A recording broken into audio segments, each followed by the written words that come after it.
In 399 BC, an old man was put on trial for his life. He was 70 years old. He had spent 50 of those years asking questions no one wanted to answer. His accusers charged him with impiety and corrupting the youth. What they really wanted was for him to leave Athens.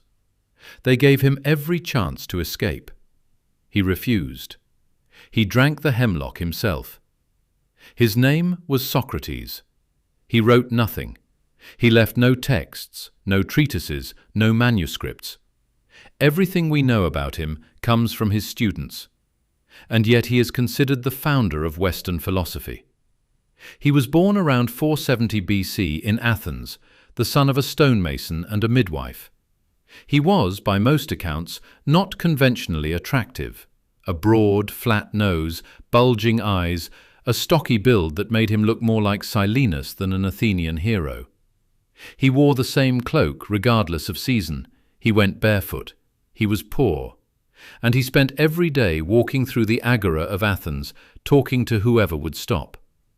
His method was simple and devastating. He would begin with a question. Tell me, what is courage? What is justice? What is piety? His interlocutor would answer confidently, and then Socrates would ask another question, and another. Each question exposing a contradiction in the previous answer, each answer leading to another problem, until the person who had been so certain realized they had no idea at all. He called this elenchus, cross-examination. His students called it the Socratic method. His enemies called it humiliation. Socrates didn't see it that way. He said the person who emerged from elenchus, having abandoned their false certainty, was in better condition than before. The examined life, the life of honest questioning, was the only life worth living. The unexamined life is not worth living. He never said he had the answers. He said he had only the questions. He claimed to know nothing except that he knew nothing, and that made him wiser than everyone who thought they knew something they didn't. This was the oracle at Delphi's riddle. When Socrates' friend Chaerephon asked the oracle if anyone was wiser than Socrates, the oracle said no. Socrates was baffled. He spent years interviewing the supposedly wise men of Athens, politicians, poets, craftsmen, looking for someone wiser than himself.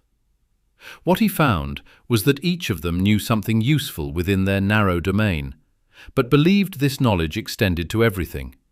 They were confident about things they had no right to be confident about. Socrates knew he knew nothing. That was his wisdom. He attracted students who became transformative figures: Plato, Xenophon, Alcibiades. Through Plato, his ideas spread into every corner of Western thought: ethics, politics, epistemology, mathematics, aesthetics. When Alfred North Whitehead said, "Western philosophy is a series of footnotes to Plato," he was ultimately saying, it's a series of footnotes to Socrates. But in Athens, many hated him. He questioned the gods. He made powerful men look foolish in front of crowds. He attracted young men who took his methods and used them to undermine authority. He was politically dangerous at a moment of crisis. Athens had just lost the Peloponnesian War and was trying to rebuild. 3 men brought charges: Miletus, Anytus, and Lycon. The trial was held before a jury of 501 citizens. Socrates refused to beg. He refused to change his behavior in exchange for acquittal. He told the jury that if they let him go on condition he stopped philosophizing, he would disobey. Philosophy was his divine mission. He would rather die. 501 citizens voted. 281 voted to convict. 220 voted to acquit. He was condemned. His friends arranged an escape route. He refused to use it. "I would rather die having spoken in my manner than speak in your manner and live." He spent his final hours talking with his friends about the immortality of the soul. Then, as the sun set, he drank the hemlock.